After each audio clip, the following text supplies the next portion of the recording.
অর্থাৎ মুসলমানরা ইবাদত করবে দূরের কথা, কাবা শরীফের ভিতরেই মুসলমানরা প্রবেশ করতে পারত না। যখন ইব্রাহিম নবী দেখলেন আল্লাহর পবিত্র ঘর বাইতুল্লাহ শরীফ কাফেররা দখল করেছে, প্রতিমা স্থাপন করে মূর্তির পূজা করে, তখন তিনি টপ টপ করে চোখের পানি ছেড়ে কান্না শুরু করে দিলেন। বন্ধুরা আমার, বাবাজিরা, ইব্রাহিম আলাইহিস সালাম চোখের পানি ছেড়ে দিয়া আমার আল্লাহর কাছে যখন অ্যাপ্লিকেশন করলেন, এই অ্যাপ্লিকেশনটা আল্লাহ পাকের দরবারে কবুল হয়ে গেছে। আমার আল্লাহ ইব্রাহিম নবীর এই অ্যাপ্লিকেশনকে কোরআনে পাকের অংশ হিসেবে কবুল করিয়া এই বিশ্বভুবনের মধ্যে রাহমাতাল লিল আলামিন নূরের নবীকে আমার আল্লাহ পাঠাইয়া জগৎকে আলোকিত করেছে। চিল্লায় কি সুবহানাল্লাহ বলবেন না? রবিউল আউয়াল শরীফের 12 তারিখ সুবহে সাদিক, রোজ সোমবার, এই বিশ্বভুবনকে আলোকিত করার জন্য মা আমেনা খাতুন রাদিয়াল্লাহু তাআলা আনহার পবিত্র উদর মোবারক হতে পবিত্র শহর মক্কা নগরীতে রিসালতের এমন এক উজ্জ্বল প্রদীপ আমার আল্লাহ জ্বালায়া দিয়েছে গো, যেই নূরের প্রদীপ পৃথিবীতে বিকশিত হওয়ার ফলে আল্লাহর তামাম জাহান চিরকালের জন্য আলোকিত হয়েছে। জোরে জোরে কন্যা সুবহানাল্লাহ। राये मुस्तफा जब दिखाया गया, चुप गई तारे और चांद शर्मा गया।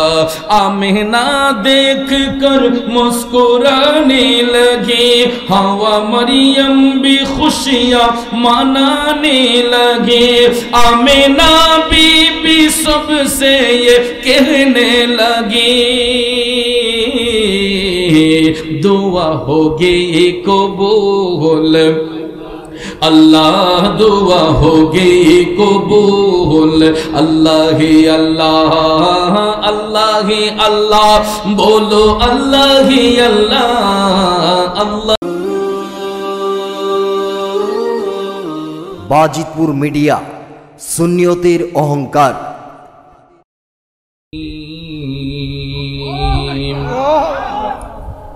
ربنا وابعث فيهم رسولا منهم يتلو عليهم آياتك ويعلمهم الكتاب والحكمة ويزكيهم إنك أنت العزيز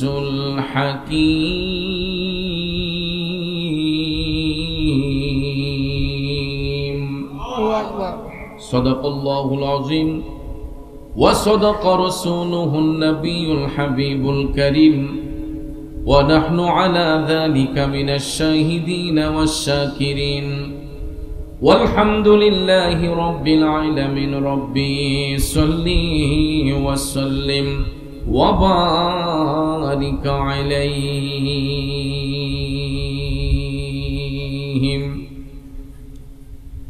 নবীজি এসেছে আমার, নবীজি এসেছে, নবীজি এসেছে আমার, নবীজি এসেছে।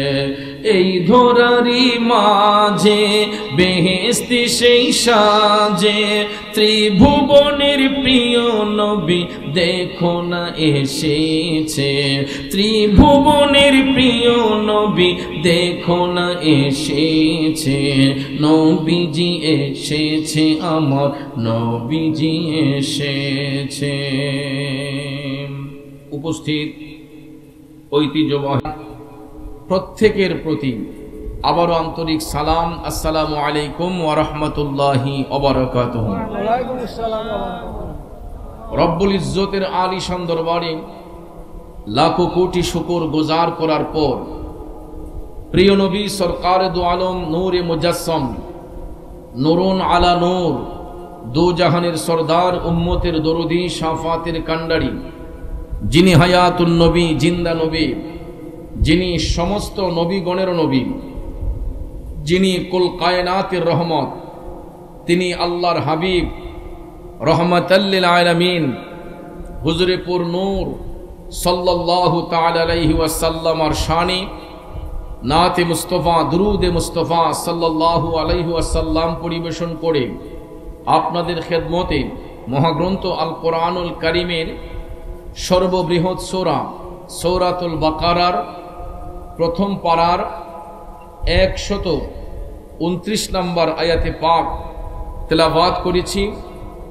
খুব অল্প সময়ে আয়াতে পাকের মূল অর্থ, তাফসিরের ভাষায় কিছু আলোচনা এসেছে, এইগুলো উপস্থাপন করে মিলাদ শরীফ হবে, জিকিরের তালিম হবে, পরিশেষে মোনাজাতের মাধ্যমে আমরা আপন আপন বাড়িতে যাব। আল্লাহ পাক যেন শেষ মোনাজাত পর্যন্ত আমাদেরকে বসার সুযোগ দান করেন। আমরা সকলে বলি আমিন। আর একটু জবান ছেড়ে বলি আমিন। প্রিয় ভাইয়ের আমার, এই সুন্দর জগৎ সৃষ্টির পরে আল্লাহ সুবহানাহু ওয়া তাআলা আপন পরিচয় দেবার জন্য যুগে যুগে বহু নবী রাসূল প্রেরণ করেছেন। রাহমাতাল লিল আলামিন নবীকে এই পৃথিবীতে পাঠানোর পূর্বেও আল্লাহ তাআলা এই পৃথিবীতে অসংখ্য নবী রাসূল প্রেরণ করেছেন। তবে একটা কথা কি, আমাদের নবী ছাড়া অন্য কোনো নবীকে সারা জাহানের জন্য পাঠানো হয় নাই। এক একজন নবীকে নির্দিষ্ট করে এক একটা কওমের মধ্যে পাঠানো হয়েছে। ঈসা নবী বলেন, মূসা নবী বলেন, আইয়ুব নবী বলেন, দাউদ নবী বলেন, যত নবী পয়গাম্বর পৃথিবীতে এসেছেন তাদেরকে আল্লাহ তাআলা নির্দিষ্ট করে এক একজন নবীকে এক একটা কওমের মধ্যে পাঠিয়েছেন, সারা জাহানের জন্য নয়। পূর্বের যুগের নবীগণ এই পৃথিবীতে আসার পরে তারা আপন আপন কওমের মধ্যে প্রেরিত হয়ে যখন তারা কালেমার দাওয়াত দিতে লাগলেন যে তোমরা পড়ো লা ইলাহা ইল্লাল্লাহ, আল্লাহ ছাড়া দোসরা কোনো মাবুদ, তো কেউ বিশ্বাস করত, কেউ করত না। অন্যান্য নবীগণ যখন কালেমার দাওয়াত দিতেন তখন কেউ বিশ্বাস করত, কেউ করত না। আর যারা কালেমা স্বীকার করত তারা তাদের নবীর নামে কালেমা পড়ত। যেমন ঈসা নবীর উম্মতরা যখন কালেমা স্বীকার করত লা ইলাহা ইল্লাল্লাহ, তারা তখন পড়ত ঈসা রুহুল্লাহ। মূসা নবীর উম্মতরা যখন কালেমা পড়ত লা ইলাহা ইল্লাল্লাহ, তখন তারা পড়ত মূসা কালিমুল্লাহ। এরকম ভাবে প্রত্যেক নবীগণ তাদের উম্মতের কাছে কালেমার দাওয়াত যখন দিতেন তারা তাদের নবীর নামে কালেমা পড়ত। আপনারা বলেন লা ইলাহা ইল্লাল্লাহ মূসা কালিমুল্লাহ, এটার দ্বারা কি কালেমা হয়েছে? লা ইলাহা ইল্লাল্লাহ ঈসা রুহুল্লাহ, কালেমার সমাপ্তি হয়েছে? লা ইলাহা ইল্লাল্লাহ ইব্রাহিম খলিলুল্লাহ, কালেমার সমাপ্তি হয়েছে? যুবক ভাইয়েরা আমার, রাত গভীর, লম্বা চড়া সময় নষ্ট করব না বাজানো। সকাল থেকে সন্ধ্যা পর্যন্ত, সন্ধ্যা থেকে গভীর রাত পর্যন্ত লা ইলাহা ইল্লাল্লাহ কালেমা জপতে থাকেন, ওই কালেমার সমাপ্তি হয় না। কারণ লা ইলাহা ইল্লাল্লাহ আল্লাহর কালেমা নয়, লা ইলাহা ইল্লাল্লাহ হলো নবীদের কালেমা। কথা কোন ঠিক কিনা? যার অর্থ হলো আল্লাহ ছাড়া দুসরা কোনো মাবুদ নাই। ওই সাক্ষ্য দেওয়ার জন্য আমার আল্লাহ পৃথিবীর জমিনে বহু নবী রাসূলকে প্রেরণ করেছেন। এই জন্য এই লা ইলাহা ইল্লাল্লাহ এই কালেমা আল্লাহর কালেমা নয়, এই লা ইলাহা ইল্লাল্লাহ হলো নবীদের কালেমা। এখন সকাল থেকে সন্ধ্যা পর্যন্ত নবীদের কালেমা লা ইলাহা ইল্লাল্লাহ জপতে থাকেন। ওই কালেমার সমাপ্তি ততক্ষণ পর্যন্ত হবে না যতক্ষণ আল্লাহর কালেমা যুক্ত করা না হয়। ঠিক না বেঠিক? নবীর প্রেমিকেরা, লা ইলাহা ইল্লাল্লাহ নবীদের কালেমা, আর আল্লাহর কালেমা হইল মুহাম্মাদুর রাসূলুল্লাহ সাল্লাল্লাহু আলাইহি ওয়াসাল্লাম। জুরে জুরে কন্যা সুবহানাল্লাহ। বন্ধুরা আমার, বাবাজিরা, এই দুইটার সংমিশ্রণে হবে এক কালেমা, যেটার মধ্যে কোনো গ্যাপ নাই। কারণ বীজগণিতের সূত্র যারা জানেন, আপনারা অবশ্যই জানেন প্লাসে প্লাসে সমান প্লাস হয়। এখন অঙ্ক যদি করা হয় লা ইলাহা ইল্লাল্লাহ প্লাস মুহাম্মাদুর রাসূলুল্লাহ, অঙ্কের সমাধান কি এক হবে নাকি আলাদা হবে? এক কালেমা হবে। কিন্তু এই জামানার মধ্যে কিছু কিছু দাড়িওয়ালা, টুপিওয়ালা, জুব্বাওয়ালা, কুর্তাওয়ালা মৌলবী সাহেবরা আছে, এরা এখন কালেমার মধ্যে পাট ধরাইয়া দিছে। কয় লা ইলাহা ইল্লাল্লাহ থাকবে এক জায়গায়, মুহাম্মদুর রাসূলুল্লাহ থাকে এক জায়গায়। কয় লা ইলাহা ইল্লাল্লাহর সাথে মুহাম্মদুর রাসূলুল্লাহ নাকি এক লাইনে লেখা যাবে না। জোরে কি নাউজুবিল্লাহ বলবেন না? বন্ধুরা আমার, বাবাজিরা, আমাদের মানব জাতির আদি পিতা হযরতে বাবা আদম সফিউল্লাহ যখন তিনি আল্লাহর দরবারে তওবা করেছিলেন, তিনি মহান আরশ আল্লাহর মধ্যে নুরানি অক্ষর দ্বারা এক লাইনে তিনি লেখা দেখেছিলেন, লা ইলাহা ইল্লাল্লাহু মুহাম্মাদুর রাসূলুল্লাহ সাল্লাল্লাহু আলাইহি ওয়াসাল্লাম। কথা কোন ঠিক কিনা? এই জন্য কবি বলেছেন, কালমার আগে পরে আল্লাহ, মাঝখানে রাসূল, সৃষ্টি কোলে মোদের নবীর নাই যে সমতল। কালেমার আগে পরে আল্লাহ, মাঝখানে রাসূল, সৃষ্টি কোলে মোদের নবীর নাই যে সমতল। আল্লাহ পাকের প্রিয় নবী সৃষ্টির উপরে এলেন নূরের নবী যখন মক্কা নগরে, এলেন নূরের নবী যখন গোরে। কালেমা মুখে নিয়ে মূর্তি সিজদায় পড়ে এলেন নূরের নবী যখন মক্কা নগরে, এলেন নূরের নবী যখন। একটা জবানও বন্ধ রাখবেন না, চিৎকার মেরে বলেন আল্লাহু আকবার। বন্ধুরা আমার, বাবাজিরা, আমি আপনি এমন একজন নবীর উম্মত, যেই নবী নির্দিষ্ট কোন কওমের নবী না, নির্দিষ্ট কোন গোত্রের নবী না। তিনি 7 আসমান 7 জমিনের নবী, তিনি 80,000 আলমের নবী। আল্লাহর সৃষ্টি জগতে যতটা জগৎ সমূহ রয়েছে, যেখানে আল্লাহ রাব্বুল আলামিন, সেখানে আমাদের নবী রাহমাতাল লিল আলামিন। কথা বলেন ঠিক কিনা? ওই নবী ইচ্ছে করে দুনিয়াতে আসেন নাই। আল্লাহ রাব্বুল আলামিন দয়া করে, মায়া করে পূর্বের যুগের নবীগণের আবদার পুরা করার জন্য, এই জগৎটাকে আলোকিত করার জন্য নূরের নবীর নূর মুবারককে আমার আল্লাহ সূরতে বাশার রূপ দিয়া এই বিশ্বভুবনের মধ্যে পাঠিয়েছেন। কথা কোন ঠিক কিনা? যেই কারণে মুমিন মুসলমান যারা হয়, আমরা আনন্দে মাতোয়ারা হইয়া জশ্নে জুলুস পালন করি। কথা বলেন ঠিক কিনা? এই জন্য আমি অদম গুনাহগারে লিখেছিলাম, জশ্নে জুলুস নবীজির শানে পালন করে সব মুমিনের দোলে, জশ্নে জুলুস নবীজির শানে পালন করে সব মুমিনের দোলে, বলে সবাই একই সুরে নারায়ে রিসালাত, বলে সবাই একই সুরে নারায়ে রিসালাত। কুল কায়নাতের মাঝে মোদের নবী রহমত। কথা বলেন ঠিক কিনা? বন্ধুরা আমার, বাবাজিরা, যখন আইয়ামে জাহিলিয়াতের যুগ ছিল, পূর্বের যুগের নবীগণ সত্যের দাওয়াত দেওয়া সত্ত্বেও তাদের মধ্যে বর্বরতা যায় নাই, অন্যায় অত্যাচার যায় নাই। রাসূল আসার পূর্বে বাইতুল্লাহ শরীফ নির্মাণ করা হয়েছিল। মুসলিম মিল্লাতের আদি পিতা হযরতে বাবা ইব্রাহিম আলাইহিস সালাম আল্লাহর পবিত্র ঘর বাইতুল্লাহ শরীফ নির্মাণ করেছিলেন মুসলমানদের ইবাদতের জন্য। কিন্তু রাসূল আসার আগে এই কাবা শরীফ মুসলমানদের দখলে ছিল না, যেই কাবার জন্য বিশ্বের কোটি কোটি মানুষ আমরা পাগল পারা হয়ে থাকে। লক্ষ লক্ষ টাকা খরচ করি মক্কা শরীফ যাওয়ার জন্য, মদিনা শরীফ যাওয়ার জন্য। বন্ধুরে, এই মক্কা শরীফ সম্মানিত হয়েছে আমার নবীর কারণে। কথা কোন ঠিক কিনা? কারণ রাসূল আসার আগে এই কাবা ছিল অন্ধকার। অন্ধকার মানে বাইতুল্লাহ শরীফের ভিতরে কাফেররা মূর্তি বানাইতো, অগ্নির পূজা করত।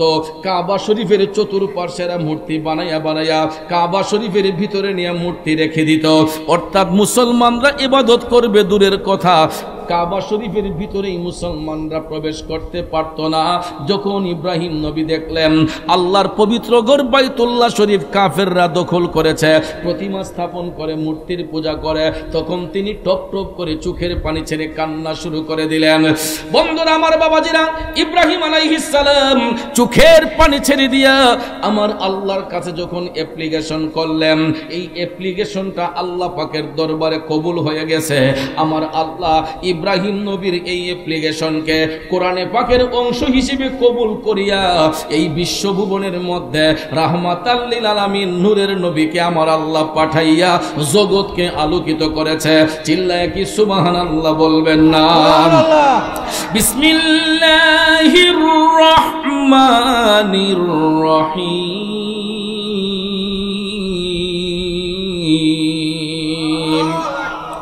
ربنا وابعث فيهم رسولا منهم يتلو عليهم آياتك ويعلمهم الكتاب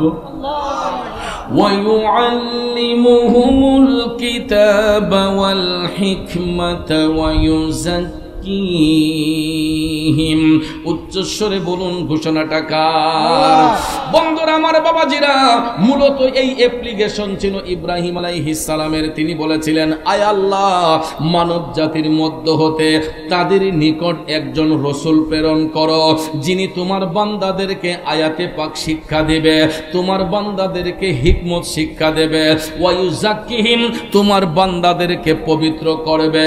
সঙ্গে সঙ্গে তিনি বললেন, ইন্নাকা আনতাল আজিজুল হাকীম, নিশ্চয়ই তুমি মহাপরাক্রমশালী প্রজ্ঞাময়। এটা হলো আয়াতে পাকের সরল তর্জমা। আসুন এবার এই আয়াতে পাকের ব্যাখ্যার দিকে আমরা নজর করে। বন্ধু, গভীর মনোযোগ। ইব্রাহিম আলাইহিস সালাম যখন দেখলেন কাবা শরীফ অন্ধকার, সেখানের ভিতরে প্রতিমা স্থাপন করা হয়, মূর্তির পূজা করা হয়, তখন তিনি আমার আল্লাহকে ডাইকা বললেন, আল্লাহ, আমি ইব্রাহিম তোমার কাছে ফরিয়াদ জানাই, তোমার ঘরকে আলোকিত করার জন্য এমন একজন রসুল তুমি পাঠাও, যেই রসুলকে পাঠাইলে শুধু মক্কা আর কাবা নয়, তোমার তামাম জাহান চিরকালের জন্য আলোকিত হয়ে যায়। ইব্রাহিম আলাইহিস সালাম এই অ্যাপ্লিকেশন করতে দেরি হয়েছে, আমার আল্লাহর কাছে এই অ্যাপ্লিকেশন কবুল হতে দেরি হয় নাই।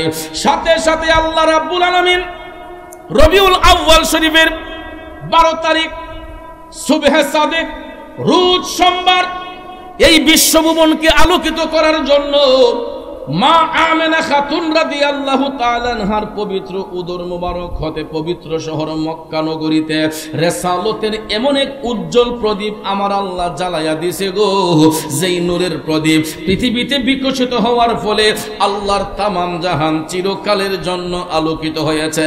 জোরে জোরে কন্যা সুবহানাল্লাহ। এখন প্রশ্ন হলো, আমার আল্লাহ রবিউল আউয়াল শরীফের 12 তারিখ সুবহে সাদেক, রোজ সোমবারে দয়াল নবীকে বিশ্বভুবনের মধ্যে পাঠিয়েছেন।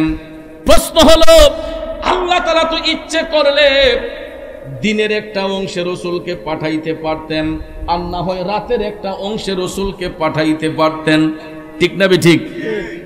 আমরা তো দুনিয়াতে যখন জন্মগ্রহণ করি, হয়তো দিনের বেলায় আর না হয় রাতের বেলায়, কথা বলেন ঠিক কিনা? আমাদের মা বোনদের যখন ডেলিভারি হয়, হয়তো বাচ্চা প্রসব হয় রাতের বেলায় আর না হয় দিনের বেলায়, কথা কোন ঠিক কিনা? তো রসুলের শুভাগমনটা এমন একটা মুহূর্তে হয়েছে, এটা না দিন না রাত, সময়টাকে বলা হয় সুবহে সাদেক। এখন প্রশ্ন হলো, এই সুবহে সাদেকে কেন রসুলকে আল্লাহ পাঠাইলেন? বন্ধুরা আমার, রসুল শুধু আমাদের নবী না, তিনি গাছ বৃক্ষ তরুলতার নবী, তিনি 7 আসমান 7 জমিনের নবী, তিনি দিনের নবী, তিনি রাতের নবী, তিনি সর্বমহলের জন্য রাহমাতাল লিল আলামিন, কথা কোন ঠিক কিনা? বাজান আমার, বন্ধুরা আমার, অন্য কোন নবীর উপাধি কিন্তু রাহমাতাল লিল আলামিন নয়, একমাত্র আমাদের নবীর উপাধি হলো রাহমাতাল লিল আলামিন। কেন জানেন নে? আমার আল্লাহ তাআলারও একটা উপাধি আছে, আল্লাহর উপাধি হলো রাব্বুল আলামিন, আর আমার নবীর উপাধি হলো রাহমাতাল লিল আলামিন। রব্বুল আলামিন আল্লাহর উপাধি, এর অর্থ হলো গোটা জাহানের পালনকর্তা। রাহমাতাল লিল আলামিন নবীর উপাধি, এর অর্থ হলো গোটা জাহানের জন্য রহমত। অর্থাৎ আলামের এক বচন, আলাম এক বচন, তার বহু বচন হচ্ছে আলামিন। আলাম দ্বারা একটা জগৎকে বোঝানো হয়, আর আলামিন দ্বারা আল্লাহর কুল কায়নাতকে বোঝানো হয়। বাজান রে, আল্লাহ হচ্ছে রাব্বুল আলামিন, গোটা জাহানের পালনকর্তা। আমার নবী হচ্ছে রাহমাতাল লিল আলামিন, গোটা জাহানের জন্য রহমত। নবী শুধু দুনিয়ার নবী না, তিনি কবরের নবী, হাসরের নবী, মিজানের নবী, ফুলসিরাতের নবী, ইহকালের নবী, পরকালের নবী। এই জন্য নবীর উপাধি রাহমাতাল লিল আলামিন। এখন দেখেন মৌলভী সাহেবরা নবীর ইজ্জত দিতে তারা কৃপণতা করে। আল্লাহ কয়, ও হাবিব, দুনিয়ার মোল্লা মুন্সিরা ইজ্জত দিলেই কি না দিলেই কি, ওয়া রাফা'না লাকা যিকরাক। আল্লাহ কয়, হাবিব, আপনার ইজ্জত, আপনার প্রশংসা আমি আল্লাহ বাড়াইয়া দিছি। দুনিয়ার কোন মোল্লা মুন্সি কমাইবারও সাধ্য নাই, বাড়াইবারও সাধ্য নাই। নবীর ইজ্জত, নবীর প্রশংসা বাড়াইয়া দিছে কে? এই জন্য কবি কয়, রসুল আমরা তোমায় না চিনিলে তোমার কি আসে যায়, মোরা তোমায় না চিনিলে তোমার কি আসে যায়।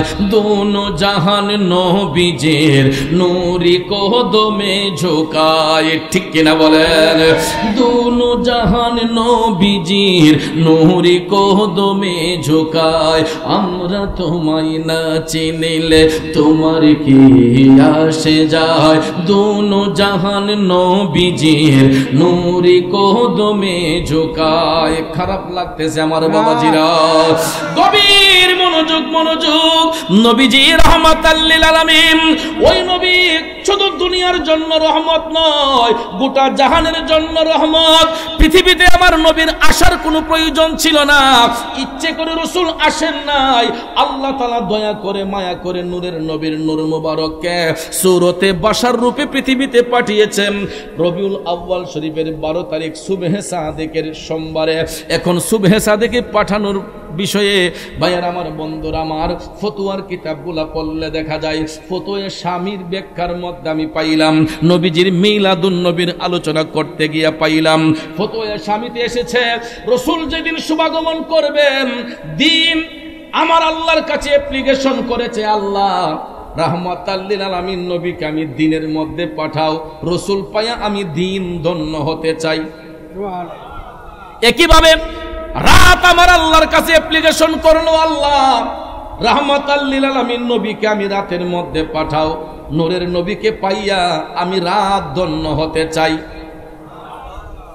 এ নবীর উম্মতেরা দিন রাত আবার নবীর আগমন নিয়ে টানাটানি করেছে, আর আমরা ওই রাসূলের সম্মান নিয়ে আজকে মারামারি করি। দিন রাত আমার নবীর শুভাগমন নিয়ে টানাটানি করেছে। দিনে চাই নবী পাওয়ার জন্য, রাতে চাই রাতে নবী পাওয়ার জন্য। আমার আল্লাহ কয়, হাবিব আপনি তো নির্দিষ্ট কারণ নয়, আপনি তো দিনের নবী, রাতের নবী। আপনাকে যদি আমি দিনের মধ্যে পাঠাই, রাত বেজার হইয়া যাইব, রাতের মধ্যে পাঠাইলে দিন বেজার হইয়া যাইব। এই জন্য আল্লাহ কয়, আমি দিনকেও বেজার করতে পারবো না, রাতকেও বেজার করতে পারবো না। এমন একটা সময়ে আমার হাবিবের শুভাগমন দিয়ে আমি পাঠাইব, যাতে করে দিনও খুশি থাকে, রাতও খুশি থাকে।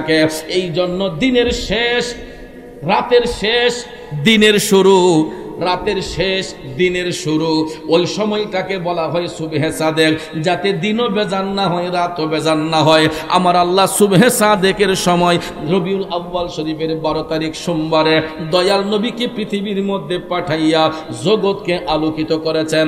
কষ্ট হচ্ছে না? এখন প্রশ্ন হলো, নবীজির শুভাগমনটা কিভাবে হলো? আমরা তো দুনিয়াতে জন্মগ্রহণ করি মায়ের লজ্জাস্থান দিয়া, অথবা নাভি মূলের নিচ দিয়া, সিজারের মাধ্যমে ডাক্তার সাহেব ডেলিভারি করে আমাদেরকে সিজারের মাধ্যমে প্রসব করায়, কথা কোন ঠিক কিনা? বর্তমানে প্রায় 80% বাচ্চারা সিজারের মাধ্যমে হয়, কথা কোন ঠিক না বেঠিক? এটাও বিজ্ঞানীরা গবেষণা করে নাভিমূলের নিচে কাটে, নাভির নিচে, মায়ের পেটটা নাভির নিচে কিন্তু কাটে, নাভির উপরে কাটে না, ঠিক না বেঠিক? এটাও অনেক গবেষণা। কেন জানেন? রসুল যেদিন শুভাগমন করবেন, আম্মাজান আমেনা খাতুন রাদিয়াল্লাহু তাআলা আনহা বর্ণনা করেন যে যেই দিন রাহমাতাল লিল আলামিন নবী পৃথিবীতে আসবেন, ওই দিনটা ছিল রবিউল আউয়ালের 12 তারিখ, সোমবার। তিনি বলেন সুবহে সাদেকের মুহূর্তে, সুবহে সাদেকের সময় আমি আমেনা দেখতে পেলাম আমার নাভিমূল থেকে নূরের একটা রশ্মি বের হয়েছে। সুবহানাল্লাহ কোন? নূরের একটা রশ্মি বের হয়ে এটা সূরতে বাশার অর্থাৎ মানব রূপ ধারণ করে সিজদা অবনত হইয়া তিনি যখন রাব্বি হাবলি উম্মতি বলে কাঁদছেন, যার আসার ফলে বসরার মহলগুলা সব আলোকিত হয়ে গেছে। বন্ধুরা আমার, বাবাজিরা, রসুল শুভাগমন করেছেন মক্কা নগরীতে, সেখান থেকে বসরা অনেকটা দূর। নবীজি শুভাগমন করেছেন মক্কা নগরীতে। আমেনা খাতুন রাদিয়াল্লাহু তাআলা আনহা বলেন রসুলের শুভাগমনে বসরার মহলগুলা সব আলোকিত হয়ে গেছে ওই নবীর নূরের আলোয়। জুড়ে কন্যা সুবহানাল্লাহ। বন্ধুরে, গভীর মনোযোগ, দয়াল নবীর শুভাগমন হয়েছে একভাবে, আমার আপনার জন্ম হয়েছে একভাবে।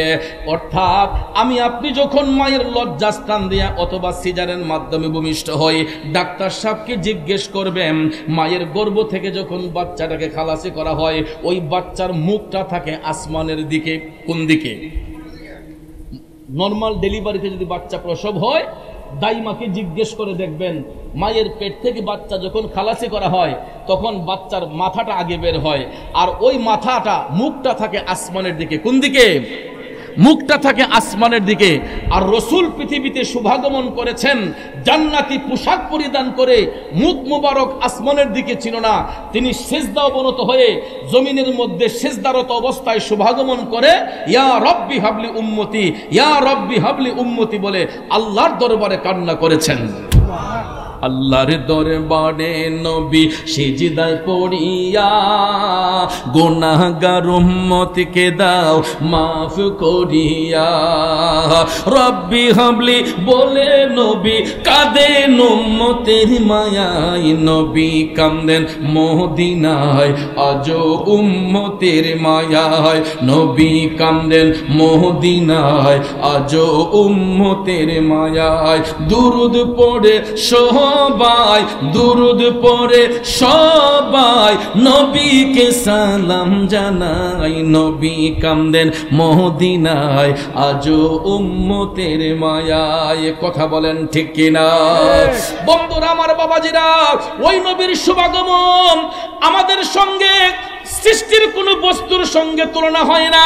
এটার আরেকটা কারণ হলো, দেখেন ডিফারেন্সটা বোঝাবার জন্য নবীজির শুভাগমন আর আমাদের জন্মের মধ্যে পার্থক্যটা আপনাদেরকে বোঝাতে চেষ্টা করতেছি। হযরতে আনাস রাদিয়াল্লাহু তাআলা আনহু থেকে হাদিস খানা বর্ণিত, তিনি রাসূল করিম সাল্লাল্লাহু আলাইহি ওয়াসাল্লাম থেকে বর্ণনা করেছেন।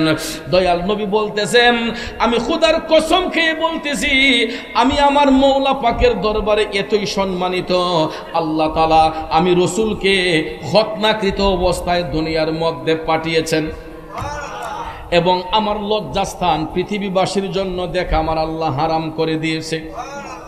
আরো জোরে কন্যা সুবহানাল্লাহ। অনেক ভাই সাহেবরা বলে নবীর জন্ম হয়েছে, নবীর জন্ম নয়, নবীর শুভাগমন হয়েছে। বন্ধুরা আমার, জন্ম কখন হয়েছে একমাত্র আল্লাহ আ'লামু। আমি গত জুমায় আমার মুসল্লিদেরকে জানিয়ে এসেছি তাফসিরে কাবিরের একটা বর্ণনা থেকে। তাফসিরে কাবিরের এক বর্ণনায় এসেছে হযরতে জিবরাইল আলাইহিস সালাম আল্লাহর হাবিব সাল্লাল্লাহু আলাইহি সাল্লামের কদম মুবারক এসে জানতে চেয়েছিলেন, ইয়া রাসূলুল্লাহ, আমি জিবরাইল জানতে চাচ্ছি আপনার বয়সটা কত? সুবহানাল্লাহ কন্যা।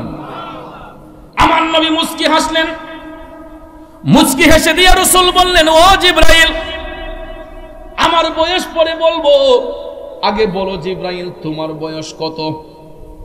তখন জিব্রাইল আলাইহিস সালাম ডাক দিয়া কয়, নবী গো, ইয়া রাসূলুল্লাহ, আমি জিব্রাইলের বয়সটা কত আমি নিজেও অনুমান করতে পারি না, তবে নবী গো, আমার এতটুক পর্যন্ত ধারণা আছে ৭০,০০০ বছর পর পর আকাশের মধ্যে একটা নূরের তারকা উদিত হতো, আবার নিভে যেত।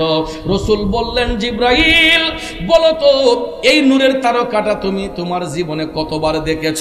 জিব্রাইল আলাইহিস সালাম খুদার কসম খেয়ে বলতেছেন, নবী গো, খুদার কসম খেয়ে বলতেছে, আমি জিব্রাইল আমার বয়সে ওই নূরের তারকাটা আমি ৭২,০০০ বার দেখেছি।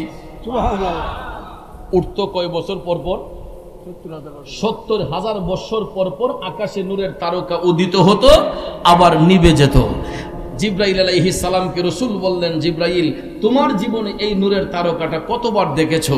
তখন তিনি জাতের কসম খেয়ে বলতেছেন, ইয়া রাসূলুল্লাহ, আমি জিব্রাইল আমার বয়সে এই নূরের তারকাটা আমি ৭২,০০০ বার দেখেছি।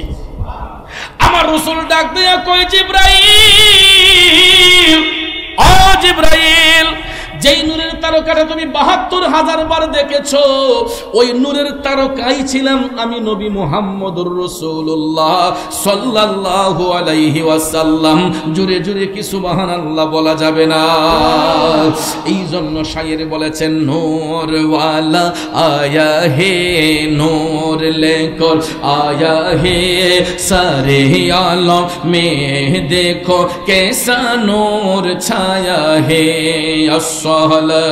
আসসালামু আলাইকা ইয়া রাসূলুল্লাহ, আসসালামু আলাইকা ইয়া হাবিবাল্লাহ। নূর নবী এসেছে, নূর নিয়ে এসেছে, সেই নূরেতে সারা জাহান আলোকিত হয়েছে। আসসালামু আলাইকা ইয়া রাসূলুল্লাহ, আসসালামু আলাইকা ইয়া হাবিবাল্লাহ। জোরে জোরে বলুন না, ইয়া রাসূলুল্লাহ। বন্ধুরা আমার, বাবাজিরা, তাইলে এবার চিন্তা করে দেখুন আমার নবীর বয়স কত হতে পারে। দুনিয়াতে ৬৩ বছর আমার দয়াল নবীকে আল্লাহ তাআলা সূরতে বাশার রূপ দিয়ে পাঠিয়েছেন একমাত্র জগৎবাসীকে হেদায়েতের বাণী শিক্ষা দেওয়ার জন্য, এই জগৎকে আলোকিত করার জন্য, জাহিলি প্রথাকে দূর করার জন্য আমার আল্লাহ নূরের নবীকে বাশার রূপে পৃথিবীর মধ্যে পাঠিয়েছেন। ঠিক কিনা কম? আপনারা সৌদি আরবে যারা যাবেন, সৌদি আরবে যারা যাবেন, এখনো আপনারা গেলে দেখবেন মেসওয়ালা কবুতরের মাঠ, যেখানে বাঙালি হাজিরা বেশি থাকে, মেসওয়ালা কবুতরের মাঠ দিয়ে যখন হেরেম শরীফের দিকে যাবেন, আপনারা হেরেমে না ঢুইকা আরেকটু সোজা হাইটা গিয়া দেখবেন একটা ওভারব্রিজ আছে। এই ওভারব্রিজটার নিচে তাকাইয়া দেখবেন অনেকটা জায়গা পাক্কা করা নয়, এখানে গুল গুল কিছু চিহ্ন আছে। কি আছে? গুল গুল কিছু চিহ্ন আছে। এগুলাকে বলা হয় জিন্দা কবর। কি কবর? জিন্দা কবর বলা হয়। কি কবর বলা হয়? এটা কিয়ামত পর্যন্ত এই জায়গা পাক্কা হবে না, এটা এভাবেই থাকবে। কারণ পৃথিবীবাসী বুঝার জন্য যে জাহিলি যুগে কাফের মুশরিকরা তারা কেমন বর্বরতা কাজ করত। কারণ এই জিন্দা কবরগুলা হচ্ছে, যদি কারো ঘরে কন্যা সন্তান জন্ম নিত, এই কন্যা সন্তানকে জীবিত মাটির নিচে পুঁতে রাখতো। নাউজুবিল্লাহ কম। এবং যেই নারীর স্বামী মারা যায়, বিধবা নারী যারা, ওই বিধবা মহিলাদেরকে এরা জীবিত কবর দিয়ে ফেলতো। এদেরকে এরা অলক্ষী মনে করত। যাদের স্বামী মারা যায়, বিধবা নারীদেরকে অলক্ষী মনে করে এরা জীবিত পুঁতে রাখতো মাটির নিচে।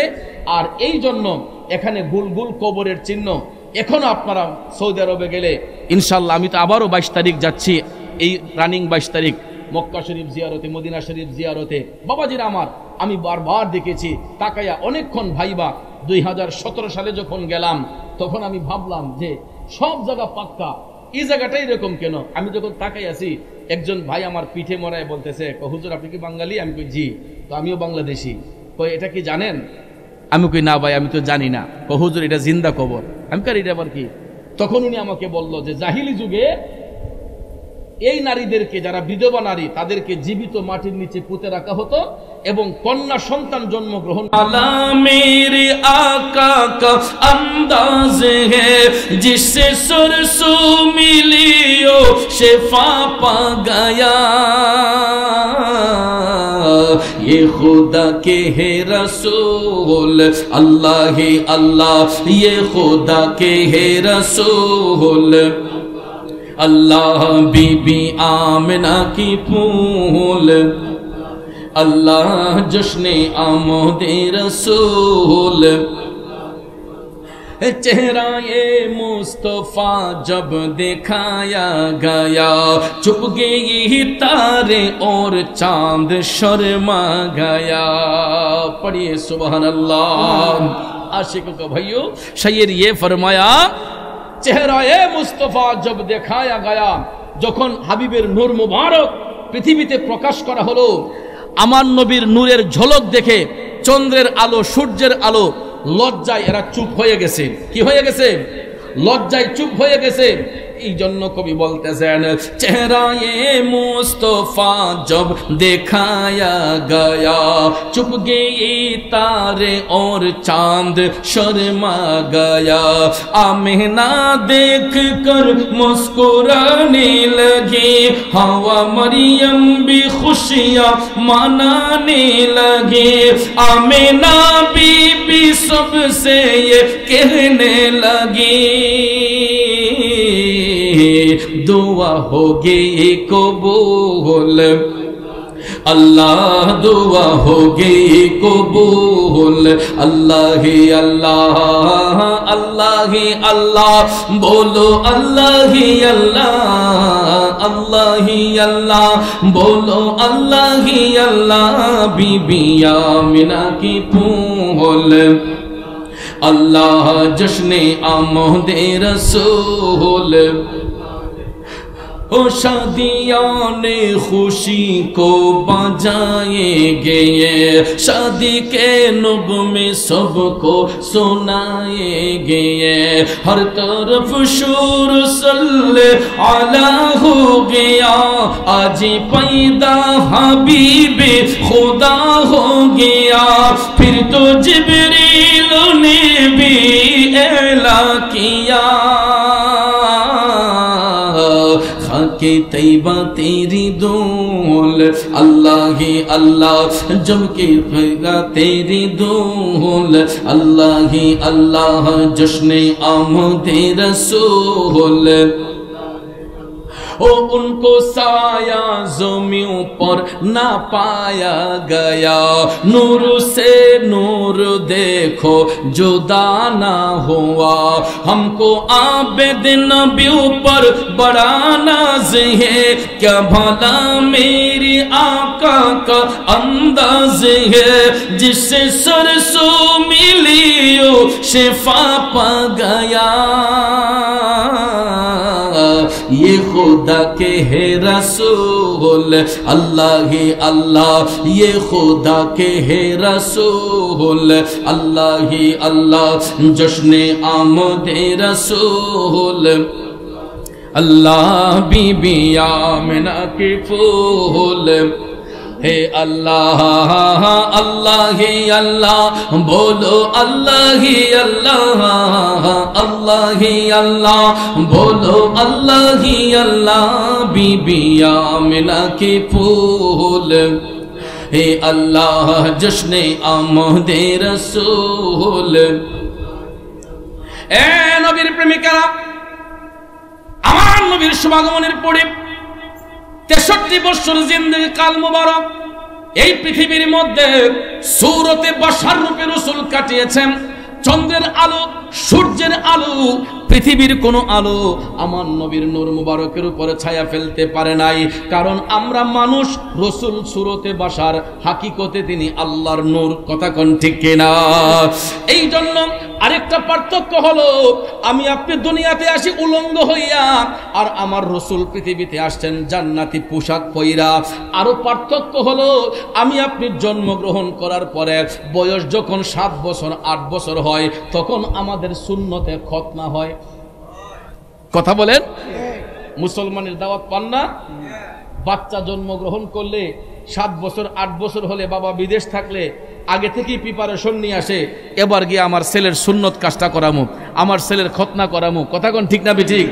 ভাইয়ার আমার, বন্ধুর আমার, তখন বাচ্চার বয়স যদি 7ও হয় 8ও হয়, সুন্নতে খতনা যখন করানো হয়, তার লজ্জাস্থানটা যারা পাশে বসা থাকে তাদের নজরে পড়ে কিনা? জোরে কোন পড়ে কিনা?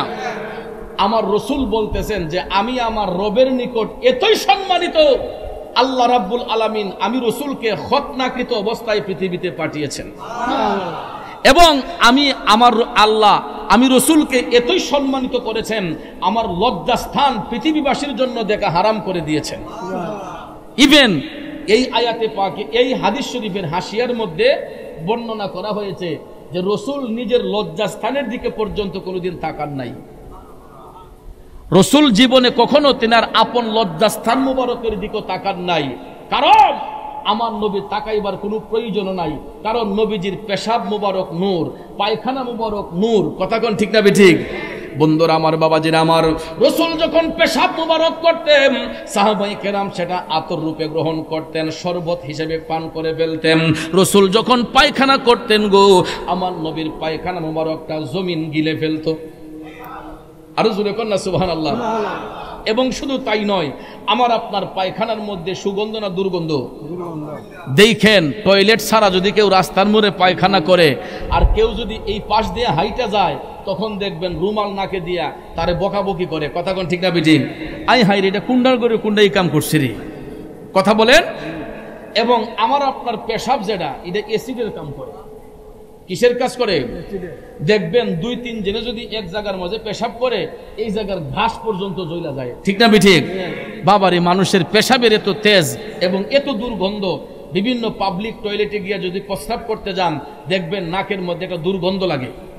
তখন অনেক মানুষ বিব্রত বোধ করে, এত নোংরা পরিবেশ, পায়খানা করলে নোংরা পরিবেশ, গন্ধ সহ্য হয় না।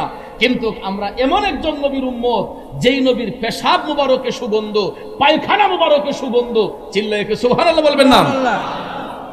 আমার রসুল যখন আম্মাজান আয়েশা সিদ্দিকা রাদিয়াল্লাহু তাআলা আনহার হুজরা শরীফে অবস্থান করতেন, ভাইরা আমার, কষ্ট হচ্ছে আপনাদের? দেখেন রসুল কেমন রসুল। আমার রসুল যখন আম্মাজান আয়েশা সিদ্দিকা রাদিয়াল্লাহু তাআলা আনহার হুজরা শরীফে অবস্থান করতেন, তখন নবীজির টয়লেট মুবারক ছিল খেজুর পাতার বেষ্টনী দেওয়া। কিসের বেষ্টনী? খেজুর পাতার বেষ্টনী।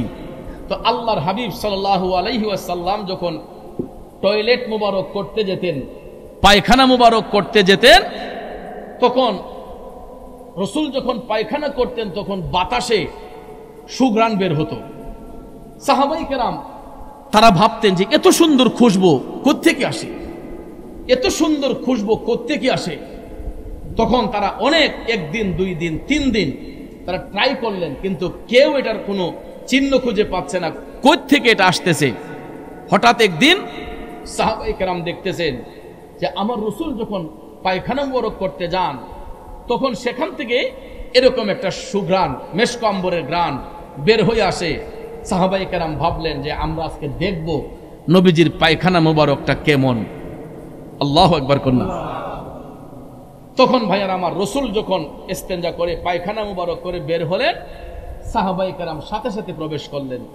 তারা গিয়ে দেখতেছেন নবীজির পায়খানা মুবারকের কোনো চিহ্নই নাই। অবাক হয়ে গেলেন, কি ব্যাপার, এখন না রসুল শুধু পায়খানা করে গেলেন, নবীজির পায়খানা মুবারক গেল কোথায়? তখন তারা ব্যর্থ হয়ে গেলেন, দেখতে পান নাই। সমস্ত সাহাবায়ে কেরাম তারা পর্দার আড়াল থেকে আম্মাজান আয়েশা সিদ্দিকা রাদিয়াল্লাহু তাআলা আনহার কাছে অ্যাপ্লিকেশন করলেন যে ও উম্মুল মুমিনিন, আমরা অনেক চেষ্টা করেছি নবীজির পায়খানা মুবারকটা কেমন দেখার জন্য, আমরা দেখতে পাই নাই। একমাত্র এটা আপনার দ্বারা সম্ভব হবে, যেহেতু আপনি রসুলের একান্ত কাছের। ঠিক কিনা কোন?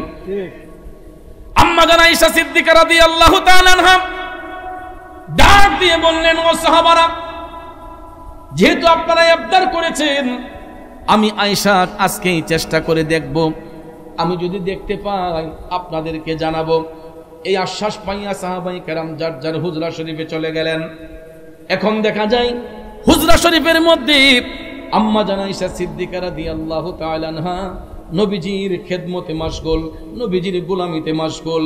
হঠাৎ করে রাতের গভীরে আল্লাহর হাবিব সাল্লাল্লাহু আলাইহি ওয়াসাল্লাম তিনি টয়লেট মোবারক করার জন্য যখন তিনি টয়লেট মোবারকে যাচ্ছেন, আম্মাজান আয়েশা সিদ্দিকা রাদিয়াল্লাহু তাআলা আনহা, আম্মাজান আয়েশা সিদ্দিকা রাদিয়াল্লাহু তাআলা আনহা তিনি একটু আড়ালে লুকিয়ে গেলেন, আড়ালে লুকিয়ে গেলেন যাতে রাসূল না দেখেন।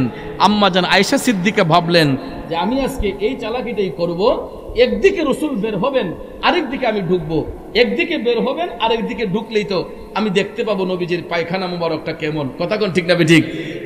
গভীর মনোযোগ বন্ধুরা, আমার ইম্পর্টেন্ট কথা। আম্মাজান আয়েশা সিদ্দিকা রাদিয়াল্লাহু তাআলা আনহা আমার নবীর পিছন পিছন গেলেন। এখন আপনাদের কাছে আমি জানতে চাই, রাসূলকে শুধু সামনে দেখেন না পিছনেও দেখেন? আমরা এমন নবীর উম্মত রে, যেই নবী সামনে যেমন দেখেন পিছনে তেমন দেখেন, ডাইনে যেমন দেখেন বামে তেমন দেখেন, উপরে যেমন দেখেন তাহাতা সারা পাতালের শেষ সীমা পর্যন্ত আমার রাসূল দেখেন। কথা কোন ঠিক কিনা? আল্লাহর সৃষ্টি জগতের মধ্যে যতটা জগৎ সমূহ রয়েছে আমার আল্লাহ পাক রব্বুল আলামিন দেখে কুদরতের নজরে, আমার রাসূল দেখে রহমতের নজরে। এই বিশ্বাস আপনাদের আছে না নাই? জোরে জোরে বলেন আছে না নাই? কার কার আছে দুইটা হাত তুলে দেখাই। নারে তাকবীর, নারে রিসালাত, আহলে সুন্নাত ওয়াল জামাত। পবিত্র ঈদে মিলাদুন নবী, পবিত্র ঈদে মিলাদুন নবী। পলকে জীবন দিয়ে দেব যদি নবী তুমি চাও, পলকে জীবন দিয়ে দেব যদি নবী তুমি চাও, কলিজা টুকরা করে দেব যদি নবী তুমি চাও। ও গোয়ারি জিয়া আমার এই দুলামে একবার দেখা দাও, হাবিবি ইয়া রাসূলুল্লাহ, হাবিবি ইয়া হাবিবাল্লাহ, হাবিবি ইয়া রাসূলুল্লাহ, হাবিবি ইয়া হাবিবাল্লাহ। খারাপ লাগতেছে তাইলে বলুন না, পলকে জীবন দিয়ে দেব যদি নবী তুমি চাও। আপনারা বলবেন যদি নবী তুমি চাও, পারবেন না বলতে? পলকে জীবন দিয়ে দেব যদি নবী, কলিজা টুকরা করে দেব যদি নবী তুমি। ও গো আরি জি আমার এই গোলামের একবার দেখা দাও, হাবিবি ইয়া রাসূলুল্লাহ, হাবিবি ইয়া হাবিবাল্লাহ, হাবিবি ইয়া রাসূলুল্লাহ, হাবিবি। বন্ধুরা আমার, বাবাজির আমার, গভীর মনোযোগ মনোযোগ বলতেছিলাম কি, আম্মাজান আয়েশা সিদ্দিকা রাদিয়াল্লাহু তাআলা আনহা তিনি ভাবলেন একদিকে রাসূল বের হবেন আর একদিকে আমি গিয়ে ঢুকবো। এই আশায় তিনি রাসূলের পিছন পিছন গেলেন। তিনি ভাবলেন নবী হয়তো দেখবেন না, কিন্তু ভাইরা আমার, একদিকে রাসূল টয়লেট মুবারক করে বের হলেন, অপর দিকে সাথে সাথে আম্মাজান আয়েশা সিদ্দিকা রাদিয়াল্লাহু তাআলা আনহা প্রবেশ করলেন। প্রবেশ করিয়া গিয়া দেখতেছেন পায়খানা মুবারকের কোনো চিহ্নই নাই, কিন্তু যেখানে রাসূলের পায়খানা মুবারক পড়ছিল ওই জায়গার বালিগুলা একটু ভিজা ভিজা দেখা যায়। কি দেখা যায়? এই জায়গার বালিটা একটু ভিজা ভিজা দেখা যায়। তখন ওই ভিজা বালিগুলা তিনি হাতে নিয়ে, তিনি নাকের কাছে আনতে হয় নাই, হাতে নেওয়ার সাথে সাথে দেখতেছেন সাহাবায়ে কেরাম যেই সুঘ্রাণটা পাচ্ছেন, দেখা যায় এখান থেকেই এই মেশক আম্বরের ঘ্রাণটা বের হচ্ছে। বন্ধুরা আমার, আম্মাজান আয়েশা সিদ্দিকা রাদিয়াল্লাহু তাআলা আনহা এই বালিখানা হাতে নেওয়ার সঙ্গে সঙ্গে উনার গায়ের পোশাক মুবারক সবগুলা সুঘ্রাণে সুবাসিত হয়ে গেছে। যখন তিনি হুজরা শরীফের মধ্যে প্রবেশ করলেন, সাহাবায়ে কেরাম বলতেছেন, ও উম্মুল মুমিনিন, এই সুঘ্রাণটাই তো আমরা পেয়েছি এতদিন, এখন তো দেখা যায় আর একটু বেশি পাওয়া যাচ্ছে। আম্মাজান আয়েশা সিদ্দিকা সাহাবায়ে কেরামকে তখনও কোনো কথা বলেন নাই। তিনি দয়াল নবীর কদম মুবারকে যাইয়া তিনি চুম্বন দিয়া বললেন, ইয়া রাসূলুল্লাহ, নবী গো, আমি আয়েশা আপনার কদমে একখানা আরজি রাখতে চাই। আমার রসুল মুস্কি হেসে বললেন, আয়েশা তুমি কি আরজি রাখতে চাও?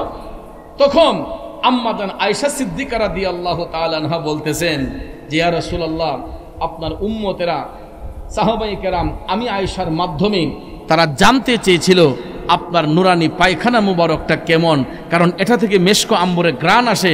ইয়া রাসূলুল্লাহ, সাহাবায়ে কেরাম অনেক চেষ্টা করে তারা ব্যর্থ হয়ে আমার মাধ্যমে জানতে চেয়েছিল আপনার নুরানি পায়খানা মুবারকটা কেমন। ও ইয়া রাসূলুল্লাহ, আমি যদি জানতে পেতাম তাহলে খুবই আনন্দিত হতাম। আমার রসুল তখন একটু রাগান্বিত হয়ে আম্মাজান আয়েশা সিদ্দিকার দিকে তাকাইয়া বললেন, আয়েশা আমি কি তোমাদের মতো? সুবহানাল্লাহ কন্যা, আমি কি তোমাদের মতো?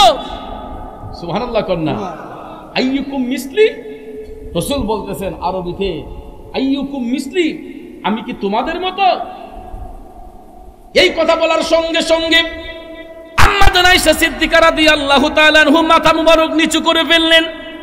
তখন আমার মদিনার কামলিওয়ালা নবী ডাক দিয়া বললেন, প্রাণের আয়েশা গো, ও প্রাণের আয়েশা, আমি নবী যখন পায়খানা করতে যাই জমি সেটা পান করার জন্য, এই জন্য জমিন গুলা হাঁ করে বসে থাকে। এটা জমিনে পড়তে দেরি হয়, জমিন গিলতে সেটা দেরি করে না। আয়েশা রে, এটা জমিনে পড়তে দেরি হয় কিন্তু জমিন গিলতে দেরি করে না। এই জন্য পৃথিবীর কেউ এটা দেখা সম্ভব হবে না, কারণ দেখতে পাইবে না। জমিন এটা রিজিক হিসেবে গ্রহণ করে ফেলে, নিয়ামত হিসেবে গ্রহণ করে ফেলে। আর এই হাদিস শরীফকে অ্যানালাইসিস করে, এটাকে গবেষণা করে সাহাবায়ে কেরাম বলেছেন, এটাকে মুফাসসিরিনে কেরাম বলেছেন যে আজকে জমিনের মধ্যে একই মাটিতে অনেক ধরনের ফসল উৎপাদন করি। এক গাছের ফল হয় টক, একটা হয় মিষ্টি, একটা হয় ঝাল। মাটির কোনো পরিবর্তন আছে? মাটি তো একটাই, কিন্তু একই মাটির মধ্যে কত রং বেরঙের শস্যদানা উৎপাদিত হয়। একটা জমির মধ্যে দেখবেন একই মাটি, কিন্তু এটার মধ্যে কত ধরনের ধান জন্মায়। একটা বিরুন ধান, একটা আমন ধান, একটা আপনার এই চিনিগুড়া, এরকম বিভিন্ন ধরনের ধান এখন উৎপাদন হয়। কথা বলেন ঠিক না বেঠিক? সব ধানের ভাত কি একই মজা? মজার মধ্যে পার্থক্য আছে না? দিয়েছেন কে? আর বরকত বাড়িয়েছেন একমাত্র নবীর কারণে। কথা কোন ঠিক না বেঠিক? এই জন্য ভাইয়ার আমার, যা কিছু করি না কেন নবী নিয়ে কোনো মারামারি করা যাবে না, নবী নিয়ে কোনো বাড়াবাড়ি করা যাবে না। কারণ দুনিয়াতে যেমন নবীর প্রয়োজন, কবরে গেল আমার নবী ছাড়া কেউ আপন। আজকে মারা যান, এই মুহূর্তে আমি মুরাদ চৌধুরী ডেড বডি হয়ে যাই, আপনারা হয়তো 2 ফোঁটা চোখের পানি ছেড়ে কান্না করবেন, লাশটাকে হবিগঞ্জে পাঠাইবার ব্যবস্থা করবেন, ঠিক না ঠিক? বা আমার স্বজনদেরকে টেলিফোন দিবেন, আসেন মুরাদ চৌধুরী মারা গেছে, আপনাদের মুরাদ চৌধুরীর লাশটা এসে রিসিভ করে নিয়ে যান। আমার স্বজনরা হাউমাউ করে কান্নাকাটি করে তারা পাগল পাড়া হয়ে গাড়ি নিয়ে আসবে। ভাইয়ের আমার, দেখেন দুনিয়াতে আমরা কেমন মানুষকে ইজ্জত দেই। যখন দেহের মধ্যে প্রাণ থাকে তখন আমার স্থান হয় আপনার ঘরের ড্রয়িং রুমে, আপনার বেডরুমে, বক্স পালঙ্গের মধ্যে, জাজিমের মধ্যে আমার স্থান হয়। আমার ঘরের মধ্যে দামি দামি খাট পালং, সেটার মধ্যে আমার অবস্থান হয়। কিন্তু আমি ঘরের কর্তা, তা সত্ত্বেও যদি আমার দেহ থেকে প্রাণটা বের হইয়া যায়, দেহ থেকে যখন প্রাণটা বের হইয়া যায়, তখন দেখবেন আর জাজিমওয়ালা বিছনার মধ্যে এই বডিটা রাখা হয় না। যদি গ্রামে গঞ্জে হয়, জাত থেকে 2-1টা কলা গাছ কাইটে আনে, 3টা কলা গাছের টুকরা করে এটার উপর চাটি বিছাইয়া আমাদের নিতর দেহটারে শূন্য এই কলা গাছের উপরে শোয়া পাতলা একটা চাদর দিয়া দাফনের আগ পর্যন্ত রাখা হয়, ঠিক না ঠিক? দুনিয়াতে তখন পরিচয় ছিল এমপি সাহেব, মন্ত্রী সাহেব, চেয়ারম্যান সাহেব, মেম্বার সাহেব, সমাজপতি, শিল্পপতি, অমুক সাহেব, তমুক সাহেব। কিন্তু ডেড বডি হইয়া যাওয়ার সঙ্গে সঙ্গে আমার আপনার নাম হইয়া যায় লাশ, ঠিক না ঠিক? যত কোটিপতি বলেন, শিল্পপতি বলেন, নাম হয়ে যায় কি? সবাই আইসা কয় লাশ দাফন হইব কোন সময়? অমুক সাহেবের লাশ না, শুধু আইসা বলেন যে লাশটা দাফন হইব কোন সময়, জানাজা কয়টার সময়। ভাইয়ার আমার, টাইম নির্ধারণ করা হয়, স্বজনরা কান্নাকাটি করে, সন্তানরা কান্নাকাটি করে। দোকানের 3 টুকরা মার্কিন কাপড় পেঁচাইয়া বড়ই পাতার গরম জল দিয়া গোসল দিয়া, বড়ই পাতার গরম জল দিয়া গোসল দিয়া 3 টুকরা সাদা মার্কিন কাপড় পেঁচাইয়া গো, স্বজনরা যখন কাঁধে লইয়া কবরে যায়, কবরে যাওয়ার পরে কবরের পারে যাইয়া বাবার যদি 3টা সন্তান হয়, কয় তোমরা 3 ভাইয়ে তোমার বাবারে কবরে শোয়া দাও নিজের হাতে। বাজাম 3টা ভাই কবরে নামে, স্বজনরা হয়তো কবরে নামে, বাবার লাশটা স্বজনরা মিল্লা কবরের মধ্যে শোয়াইয়া পাশ দিয়া যখন আস্তে আস্তে বন্ধ করতে শুরু করে, দেখবেন ছিদ্রগুলা যখন আস্তে আস্তে বন্ধ হয়, একজন একজন করে উঠা যায়, টান দিয়া উঠাইয়া ফেলে। শেষ পর্যন্ত পায়ের কাছে যেই লোকটা থাকে, এখন সেখানে বাঁশ দেওয়ার জন্য আরো 2 জন টান দিয়া ওই লোকটারও উঠাইয়া ফেলে। কথা বলেন ঠিক না? তখন কবরের মধ্যে পড়ে থাকি শুধু আমরা একা লাশ হইয়া, নাকি অন্য কেউ যায়? একা লাশ হইয়া পড়ে থাকি। তারপরে দেখবেন বাঁশের চড়ার দিয়া, চাষ দিয়া, চাটি দিয়া আস্তে আস্তে 2 পাশের মাটি টাইনা টাইনা টাইনা টাইনা কবরটাকে সমান করে 40 কদম দূরে যাই কয় একবার আলহামদু শরীফ পড়েন, 3 বার কুল হুয়াল্লাহ পড়েন, এরপরে যে যে দুরূদ শরীফ পড়েন দুরূদ শরীফের আমল পড়েন, মিলাদ শরীফ দোয়া মুনাজাত কইরা যার যার মতো করে স্বজনরা যার যার বাড়িতে চলে যায়। আর আওলাদরা ঘরে যাইয়া বাবার জন্য 1 দিন 2 দিন 3 দিন কান্দে, এরপরে 4 দিনের বেলায় চোখের পানি শুকাইয়া যায়। কথা কোন ঠিক কি না?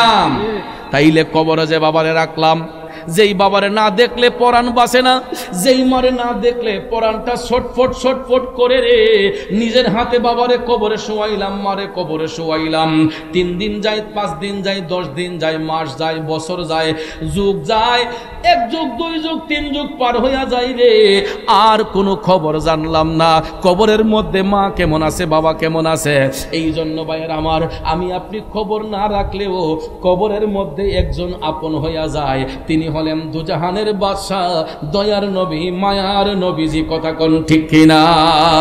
এই জন্য কবি বলেছেন, নবী ছাড়া ওই কবরে নাই রে বান্ধব নাই, নবী ছাড়া ওই কবরে নাই রে বান্ধব নাই, হাসরেতে নবী ছাড়া নাই দরদি নাই, হাসরেতে নবী ছাড়া নাই দরদি নাই, নবী ছাড়া ওই কবরে নাই রে বান্ধব নাই, নবী ছাড়া ওই কবরে নাই রে বান্ধব নাই। কথা বলেন ঠিক কিনা? তাইলে কেন এত নবী নিয়ে মারামারি? এ বন্ধু, ওই নবী তো আমার আপনার শত্রু নয়, নবী এখনো কান্দে, কিয়ামত পর্যন্ত নবী উম্মতি উম্মতি বলে কান্দে রে। আর আজকে উম্মত হইয়া আমরা মনুষ্যত্ব বোধ হারাইয়া ফেলছে, উম্মত হইয়া মানবতা বোধ হারাইয়া ফেলছে, মানুষ মানুষের কাতার আর পাওয়া যায় না। এ বন্ধুরা আমার, আপনারা গত পরশু দিনের ঘটনা দেখেছেন, দেখেন নাই? শুধু লম্বা পাগড়ি জুব্বা পরলেই ওলি হয় না, লম্বা জুব্বা মাথায় পাগড়ি মুখে দাড়ি রাখলেই শুধু ওলি নয়। ওলি হওয়ার বৈশিষ্ট্য আছে। ওলি 2 প্রকার। 1 নম্বর প্রকার হলো ওলিয়ে তাশরিঈ, আর 1 নম্বর হচ্ছে ওলিয়ে তাকভিনী। ওলিয়ে তাশরিঈ বলা হয় যারা মাদারজাত ওলি, অর্থাৎ মাতৃগর্ভে থাকা অবস্থায় ওলির দফতরে যাদের নাম লেখা হয় এদেরকে বলা হয় ওলিয়ে তাশরিঈ, অর্থাৎ যারা মাদারজাত ওলি, যেমন হুজুর গাউসে পাক আব্দুল কাদের জিলানী। কষ্ট হইতেছে আপনাদের? তারপরে ওলিয়ে তাকভিনীর মধ্যে 3টা স্তর হয়। কয়টা স্তর হয়? ওলিয়ে তাকভিনীর মধ্যে 3টা স্তর। আমালুশ শরীয়ত কিতাবে ইমামে ইশকে মোহব্বত আলা হযরত লিখেছেন যে পীর হওয়ার লক্ষণ হলো যারা শরঈ জ্ঞান দিয়ে হবে, অর্থাৎ শরীয়তের আমল দিয়ে যারা পীর হবে তাদেরকে কয়েকটা কিতাব সম্পর্কে জানতে হবে। একটা হলো তাফসিরে জালালাইন শরীফ, যেটা ফাজেলে পড়ানো হয়, আরেকটা হলো মিশকাতুল মাসাবি, এটাও ফাজেলে পড়ানো হয়। তারপরে আরেকটা কিতাব হচ্ছে ফতুয়ার কিতাব হেদায়া। এই 3টা কিতাব সম্পর্কে জানতে হবে, আরেকজনকে শিক্ষা দেওয়ার মতো যোগ্যতা থাকতে হবে। এইরকম অ্যানালাইসিস যারা করে, এইরকম ভাবে রিসার্চ করবে, যারা শরঈ আমলে যারা নিজেকে পাক্কাপুক্ত করবে, ওই ব্যক্তিরা পীর হতে পারে এজাজত ক্রমে। কি ক্রমে? এজাজত ক্রমে। আরেক ধরনের পীর হবে যারা শরঈ জ্ঞান দিয়ে পাক্কাপুক্ত হইয়া, যারা তাসাউফ গবেষণা করে, এলমে মারেফতের জ্ঞান যারা অর্জন করেছে। কিসের জ্ঞান? এলমে মারেফতের জ্ঞান, অর্থাৎ চোখ বন্ধ করলে শুধু দুনিয়া নয়, আল্লাহর আরশ পর্যন্ত দেখতে পায়। এই সমস্ত সুফি তত্ত্ব নিয়ে যারা গবেষণা করে, যাদের কাশফুল কুলুব হয়েছে, এরাও আল্লাহর ওলি। আরেক ধরনের অলি হচ্ছে মজ্জুব, যারা আউলা কেশে পাগল বেশে ঘুরে। কি বেশে? আউলা কেশে পাগল বেশে ঘুরে। এদের বাড়ি ঘরের কোনো প্রয়োজন নাই, বস্ত্রের প্রয়োজন নাই, বাসস্থানের প্রয়োজন নাই, এদের খাবারের কোনো প্রয়োজন নাই। এরা ফেরারি হইয়া দেখবেন পাহাড়ে জঙ্গলে রাস্তাঘাটে এরা নোংরা হইয়া চলাফেরা করে। আসেন এমন লোক? কেন করে জানেন? এরাও কিন্তু আল্লাহর ওলি। যদি সে মাজনুন হয়, যদি সে মজ্জুব হয়, তাহলে ওই ব্যক্তিটাও আল্লাহর ওলি। কেন? ওই ব্যক্তিটা নিজে নোংরা হইয়া সাজে, দুনিয়ার মানুষ যাতে তাকে ডিস্টার্ব না করে। আমরা যাতে ওই ব্যক্তিটাকে ঘৃণা করি, আমরা যাতে তাকে পাপিষ্ট মনে করি, ঘৃণার চোখে দেখি, এই জন্য ওই লোকটা আরাম পায়। যদি আমরা তাকে অবজ্ঞা করি, ঘৃণা করি, তখন ওই মজ্জুব ব্যক্তিগুলা খুব আরাম পায়। এই জন্য এরা দেখবেন অট্টালিকায় থাকে না, দালান কোঠায় থাকে না, এরা দেখবেন গাছতলায় ওই জঙ্গলের চিপায় চাপায় গিয়া এরা নোংরা হইয়া চলাফেরা করে।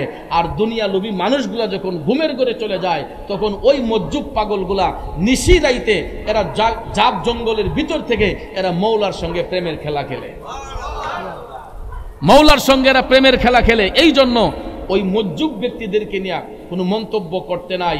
যেমন ভাইয়ার আমার মনসুর হাল্লাস, তিনি আইনাল হক দাবি করেছিলেন। কিসের বলে?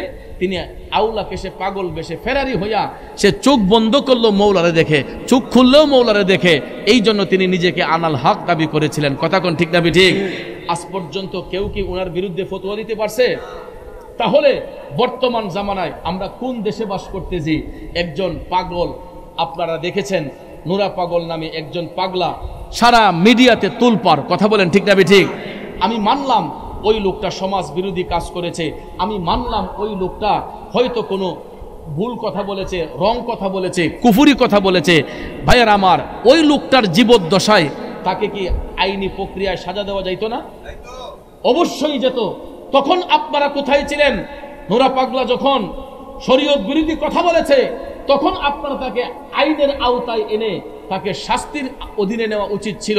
কিন্তু একটা লোক যখন ডেড বডি হয়ে যায়, তার উপর আর কোনো আইব থাকে? আপনারা বলেন আইব থাকে?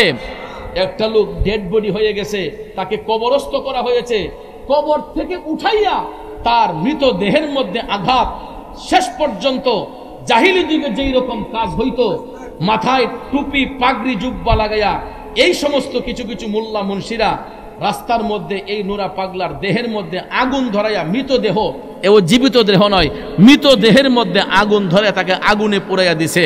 আপনারা বলেন, মানবিক দৃষ্টি দিয়ে বলেন, একটা লোক যদি কাঠগড়ার আসামি হয়, ফাঁসির মঞ্চের আসামি হয়, তাকে কি আগুন দিয়ে পোড়ানো যায়? এটা কি কোনো মুসলমানদের কাজ?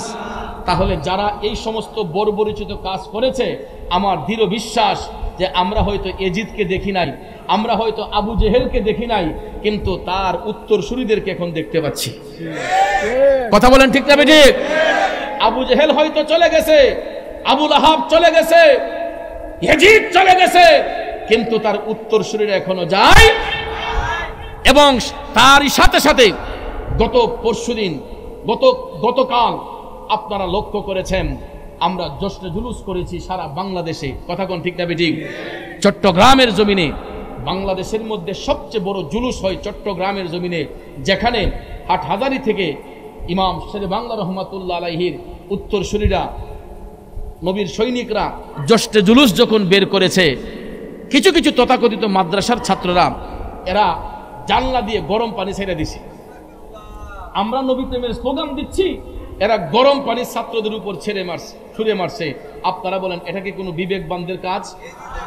কোনো মাদ্রাসার ছাত্রের কাজ হইতে পারে এটা? ভাইয়ার আমার, মাদ্রাসার ছাত্রের হাতে থাকবে কোরআন এবং সুন্নাহ, ঠিক না ঠিক? কিন্তু আমি দেখতে পেলাম আমাদের ব্রাহ্মণবাড়িয়াতে কিছু কিছু মাদ্রাসার ছাত্রদের হাতের মধ্যে লাঠি। সাংবাদিক ভাইরা এদের এই ইন্টারভিউ নিতে গিয়েছে, এরা বলে যে না, আমরা মাদ্রাসায় থাকি কিন্তু লাঠি নিয়ে বের হয়েছি, লাঠি হাতে রাখা নবীর সুন্নত। নবীর সুন্নত হিসেবে এরা লাঠি হাতে নিয়ে আসছে। কি জন্য? নবীর আগমনের বিরুদ্ধে এরা রুখে দাঁড়িয়েছে। এরা আবার মুখে মুখে বলে এরা নবীর আদর্শ, নবীর সুন্নত পালন করতে গিয়ে লাঠি নিয়ে আসছে। তাই ঈদে মিলাদুন নবী পালন করা তো সুন্নত। কথা কোন ঠিক না ঠিক? কোন কোন জায়গায় ঈদে মিলাদুন নবী পালন করা ফরজও বটে। কথা কোন ঠিক না ঠিক? যদি কেউ না জানে না বুঝে, ভাইয়ার আমার, বন্ধুরা আমার, ঈদে মিলাদুন নবী, নবীজির শুভাগমন, এর চাইতে খুশি, এর চাইতে আনন্দ আমাদের কাছে আর কিছু হইতে পারে? যেই রসুলের শুভাগমন না হলে জগৎ অন্ধকার থাকতো, তাহলে ওই নবীর শুভাগমন হওয়াতে আমরা খুশি না বেজার? এই জন্য আমার আশিকি ভাই লিখছেন, ঈদে মিলাদুন নবীর মাহফিল, ঈদে মিলাদুন নবীর মাহফিল প্রথম করছেন রাব্বানা। ঈমানদারগণ জুলুস করো না, ঈমানদারগণ জুলুস করো না। ঈদে মিলাদুন নবীর মাহফিল, ঈদে মিলাদুন মাহফিল প্রথম করছেন রাব্বানা। ঈমানদারগণ জুলুস করো না, ঈমানদারগণ। বন্ধুরা আমার, বাবাজিরা, ঈদে মিলাদুন নবী মুমিনদের আনন্দের মাস। ঈদে মিলাদুন নবী এটা মুমিনদের খুশি হওয়ার দিন। কথা বলেন ঠিক না বেঠে? এই জন্য বাজান আপনারা বলেন, রসুল পৃথিবীতে এসেছেন ঝগড়া করার জন্য, মারামারি করার জন্য, কাটাকাটি করার জন্য, সমস্ত ঝগড়াকে দূরীভূত করার জন্য, সমস্ত হিংসা নিন্দাকে দূরীভূত করার জন্য আমার মদিনার কামলিওয়ালা নবীর নূর মুবারক আল্লাহ তাআলা পৃথিবীতে পাঠিয়েছেন। তাইলে ওই নবী পাইয়া আমরা খুশি না বেজার? জোরে বলেন, খুশি না বেজার? ভবিষ্যতে জশ্নে জুলুস আরো বড় হবে না ছোট হবে? বড় করতে চাই না ছোট করতে চাই? আপনারা এই বছরও এই এলাকার অনেক মানুষ আপনারা ভৈরবের জমিনে জশ্নে জুলুসে অংশগ্রহণ করেছেন। আমি দেখতে পেলাম নবী প্রেমিকদের যেই মনের যে একটা আনন্দ, আমি দেখতে পাইলাম কিছু কিছু ভাই চকলেট হাতে নিয়া, ঠান্ডা পানি হাতে নিয়া তার আরেক ভাইকে পান করাচ্ছে, আরেক ভাইকে পান করাচ্ছে। এটাই তো নবীর শিক্ষা। কথা কোন ঠিক না বেটি? এটাই হলো ইমামদারদের শিক্ষা, এটাই হবে মুমিনদের শিক্ষা। আর আমাদের দেশের মধ্যে এখন কিছু কিছু মনুষ্যত্বহীন মানুষ আছে যারা ওপেনলি মানুষকে খুন করতেছে, মানুষকে মেরে ফেলতেছে, ঝুলাইয়া শাস্তি দিচ্ছে, হাত কেটে ফেলতেছে, পাও কেটে ফেলতেছে, গলা কেটে ফেলতেছে। এইগুলো আবার সোশ্যাল মিডিয়াতে প্রচার করছে। ভাইয়ের আমার, বন্ধুরা আমার, জাহিলি যুগ হয়তো আমরা দেখি নাই, কিন্তু বর্তমানে কিছু কিছু জাহেলদের খাসিয়ত আমরা এখন দেখতেছি। কথা কোন ঠিক না বেঠিক? আল্লাহ যেন এদেরকে হেদায়ত দান করে, সবাই আমিন কন। এবং নবীর মহব্বত আল্লাহ যেন আমাদের অন্তরে পয়দা করে। আর বিশেষ করে দেখেন, হুব্বে মোস্তফার প্রেম অন্তরে থাকলে লাভটা কি হয় দেখেন। আবুল আহাব জান্নাতি না জাহান্নামী? জাহান্নামী না? আবুল আহাব জাহান্নামী, আবু জেহেল জাহান্নামী। আবুল আহাব জাহান্নামী হলেও বৎসরে একদিন তার কবরের মধ্যে শান্তি আসে। আবুল আহাবের কবরে বৎসরে একদিন কি আসে? শান্তি আসে। জান্নাতের হাওয়া বর্ষণ হয় বৎসরে একদিন। আর ওই দিনটা কোন দিন জানেন? সোমবার দিন। ওই দিনটা কোন দিন? সোমবার দিন। রবিউল আউয়াল শরীফের 12 তারিখ সোমবারে আবুল আহাব আমার নবীর আগমনে খুশি হয়েছে, খুশির সংবাদ পেয়েছিল। কারণ আবুল আহাবের ঘরের মধ্যে একজন দাসী ছিল, তার নাম ছিল সুয়াইবা। নাম কি? আবুল আহাবের ঘরের দাসীর নাম ছিল সুয়াইবা।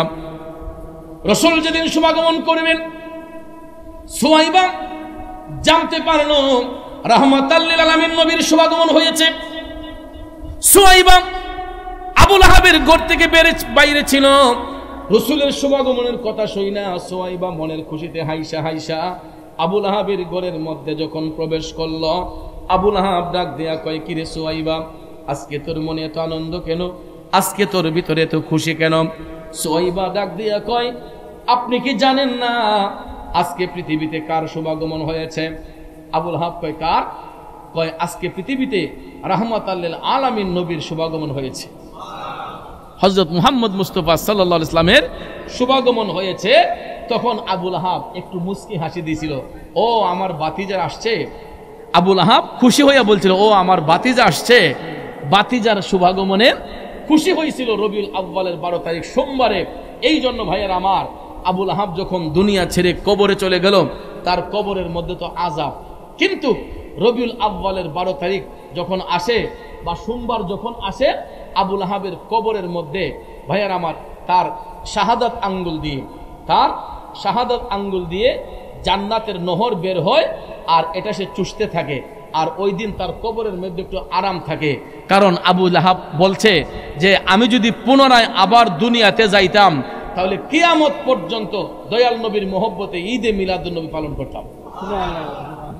আমার রসুলের শুভাগমনে আমি একটু আনন্দ হয়েছিলাম, খুশি হয়েছিলাম, যেই কারণে আল্লাহ রাব্বুল আলামিন সোমবারে আমার কবরের মধ্যে জান্নাতের নহর পাঠান এবং জান্নাতের হাওয়া বর্ষণ করেন। তাহলে বোঝা গেল যে রবির আগমনে যারা খুশি উদযাপন করে এরা দুনিয়া ছেড়ে যাবার পরও কবরের মধ্যে শান্তিতে বসবাস করে।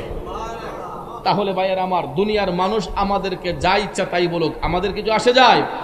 লোকে আমায় পাগল বলে, লোকে আমায় পাগল বলে, আমার দুঃখ লাগে না।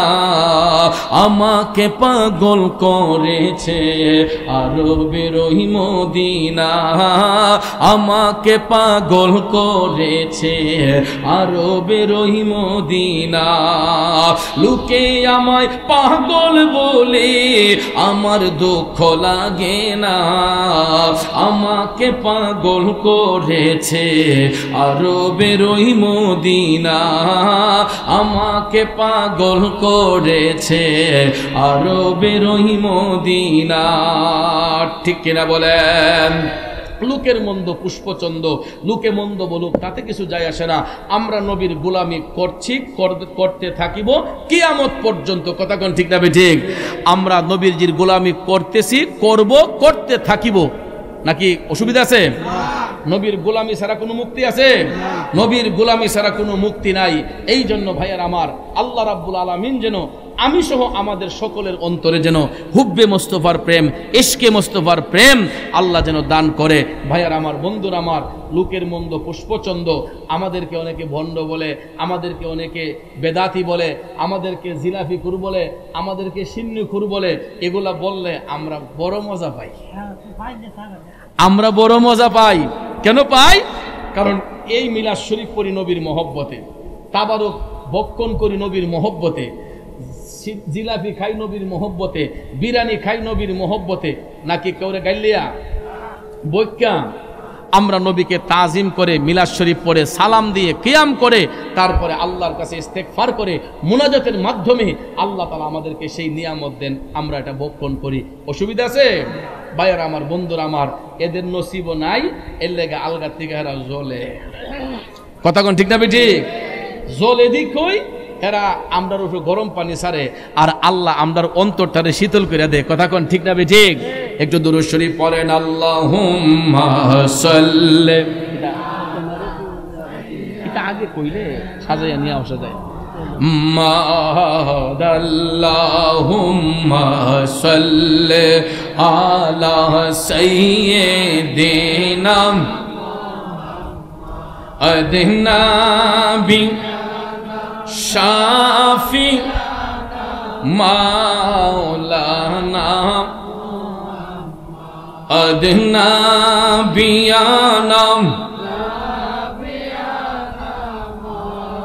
আল্লাহ নাম মুহাম্মদ। এমন নবীজির উম্মত আমরা, যেই নবীর নাই তুলনা, যাহার উপর দুরূদ বেজেন দয়াল প্রভু রব্বানা।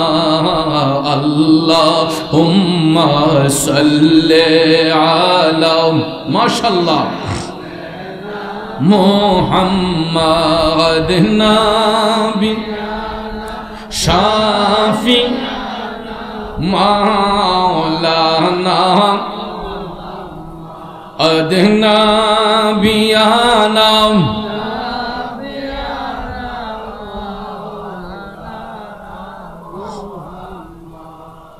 আমাদের দেশে কিছু কিছু ভাইয়ের সবরা কয় মিলাদুন নবী মানি না, সিরাতুন নবী কায়েম করি। কথা কোন ঠিক না ঠিক? কয় মিলাদুন নবী নিপাত যাক, সিরাতুন নবী কায়েম হোক। এরকম স্লোগানও আমাদের কানে আসে, শুনতে পাওয়া যায়। আপনারা বলেন আগে মিলাদ নাকি আগে সিরাত? আগে মিলাদ। মৌলবী অর্থই জানে না। মিলাদ শব্দের অর্থ জন্ম বা শুভাগমন, আর সিরাত শব্দের অর্থ হলো আখলাক বা চরিত্র। কি সিরাত শব্দের অর্থ? চরিত্র, আখলাক।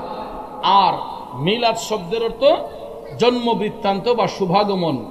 তো মিলাদুন নবী, নবীর জন্ম বৃত্তান্ত, নবীর শুভাগমন, এটা আমাদের জন্য খুশি না বেজার? এই জন্য আমরা এটা আনন্দের সহিত পালন করি। ঈদে মিলাদুন নবী, নবীর শুভ আগমন, এটা মুমিনদের জন্য খুশির বিষয়। সিরাতুন নবী সাল্লাল্লাহু আলাইহি ওয়াসাল্লাম, অর্থাৎ নবীজির আখলাক মুবারক। সিরাত মানে চরিত্র, সিরাতুন নবী নবীর চরিত্র। সিরাতুন নবী সাল্লাল্লাহু আলাইহি ওয়াসাল্লাম, নবীজির আখলাক মুবারক, চরিত্র মুবারক, এগুলাকে আমাদের জন্য পালন করা দরকার আছে না নাই? নবীর জীবনী অনুসরণ করে, নবীর আখলাক, নবীর চরিত্র ধারণ করে চলা আমাদের দরকার আছে না? তাহলে যদি রসুলের শুভাগমন না হতো, আমরা কি নবীজির সিরাত পাইতাম? তাহলে আগে মিলাদ না আগে সিরাত? আগে হচ্ছে মিলাদ, পরে হচ্ছে সিরাত। তো আমরা মিলাদুন নবীও পালন করি, সিরাতুন নবী কায়েম করি। আমরা মিলাদুন নবীর মাধ্যমে সিরাতুন নবীর আলোচনা করি। কথা কোন ঠিক না বেঠিক? তো যারা নবীর আগমনকে অস্বীকার করে, সিরাত মানে আগমন মানে না, তাহলে এরার মধ্যে বেজাল আছে না নাই? কথা কোন আছে না নাই? আমি ওদের কথায় একটু আসি। এরা বলে যে রসুল যেই দিন যেই সময়ে শুভাগমন করছে, জন্মগ্রহণ করছেন, ওই তারিখে রসুলের ইন্তেকালও হয়েছে, ওই সময়ে নবীজির ইন্তেকালও হয়েছে। যদিও এটা সহিহ সনদে প্রমাণিত নয়। নবীজির শুভাগমন যেই টাইমে হয়েছে, 63 বছর জিন্দেগি কাল মুবারক কাটানোর পরে, ওই মাসটাও ছিল রবিউল আউয়াল, ওই বারটাও ছিল সোমবার, সময়টা ছিল সুবহে সাদিক, যেই সময়ে নবীজির ইন্তেকাল মুবারক হয়েছে। এখন আমার কিছু কিছু ভাইয়েরা এরা বলতেছে যে ওই দিনে তো নবীজির ইন্তেকাল হয়েছে, নবীজির জন্ম হয়েছে, ওই দিকে নবীর ইন্তেকালও হয়েছে, তাহলে এই দিন তো জুলুস করার বিষয় নয়, ওই দিন তো আমরা কান্না করার দিন, ওই দিন তো আমরা সুখ পালন করার দিন। আরে বেকুব, সুখ পালন করবে কিভাবে? নবীজির কি কোনো মৃত্যু আছে? নবীজির ইন্তেকাল মুবারক এটা জগৎবাসীকে শিক্ষা দেওয়ার জন্য উনার কথায় উনাকে ফতোয়া দিচ্ছি। নবীজির যেই সময়ে শুভাগমন হয়েছে, এই টাইমে নবীজির ইন্তেকাল হয়েছে, আমি মানলাম। এখন আগমনটা উপরে না মৃত্যুটা উপরে? আমার আল্লাহ আগমন দিয়া নবীর উফাতরে এমনভাবে শিল দিছে, যাতে করে রবিউল আউয়ালের 12 তারিখ কেউ আমার নবীর ইন্তেকাল দিবস পালন করতে না পারে। ওই দিন পালন করবে জশ্নে জুলুস ঈদে মিলাদুন নবী। কথা কোন ঠিক কিনা? আমরা ঈদে মিলাদুন নবী পালন করি, সিরাতুন নবীর আলোচনা করি। আল্লাহ রাব্বুল আলামিন যেন আমি সহ আমাদের সবাইকে যেন সহি বুঝ দান করে, জশ্নে জুলুস ঈদে মিলাদুন নবীর মহব্বত অন্তরে ধারণ করার তৌফিক দান করে। সবাই বলেন আমিন। প্রিয় বাবাজিরা আমার, রাত 1টা হয়ে গেছে, অনেক রাত দুইটা হয়ে গেছে, 2টার কাছাকাছি। তো আমরা একটু মিলাদ শরীফ, কিয়াম শরীফ করব। আমি আবার আগামীকাল আমার প্রোগ্রাম চট্টগ্রামে, সেখানে যেতে হবে। তো আমরা একটু জিকির করব। অবশ্যই কিয়ামে মুস্তফার মাধ্যমে আমরা জিকির করব, শান শুনবো, তারপরে অবশ্যই বলবো, ইনশাল্লাহ সব বলবো, গজল একটা না আর কয়েকটা বলবো।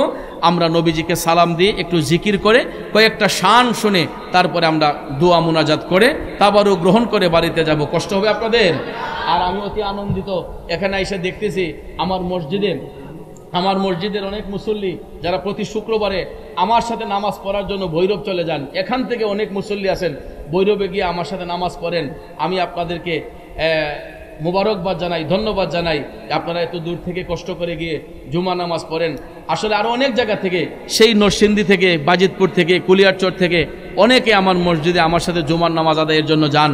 আমি আপনাদের সবার সুস্বাস্থ্য কামনা করি। আল্লাহ যেন আপনাদেরকে নেক হায়াত দরাজ করে, পাশাপাশি এই এলাকার প্রবীণ মানুষ যারা আছেন আল্লাহ যেন আপনাদের হায়াত দরাজ করে। আর সদ্য যারা দুনিয়া ছেড়ে অন্ধকার কবরে গিয়েছেন আল্লাহ যেন প্রত্যেকের কবরে আযাব মাফ করে। পরিশেষে আপনাদেরকে একটা কথাই বলবো, হিংসা ছেড়ে দেন, গীবত ছেড়ে দেন, চুগলখড়ি ছেড়ে দেন। আমরা এই সমস্ত না করে এক ভাই আরেক ভাইকে সহযোগিতা করব, একজন আরেকজনের সুখে দুঃখে পাশে দাঁড়াবো, তাইলেই দেখবেন আমাদের সমাজটা আলোকিত হবে, এই সমাজে শান্তি ফিরে আসবে।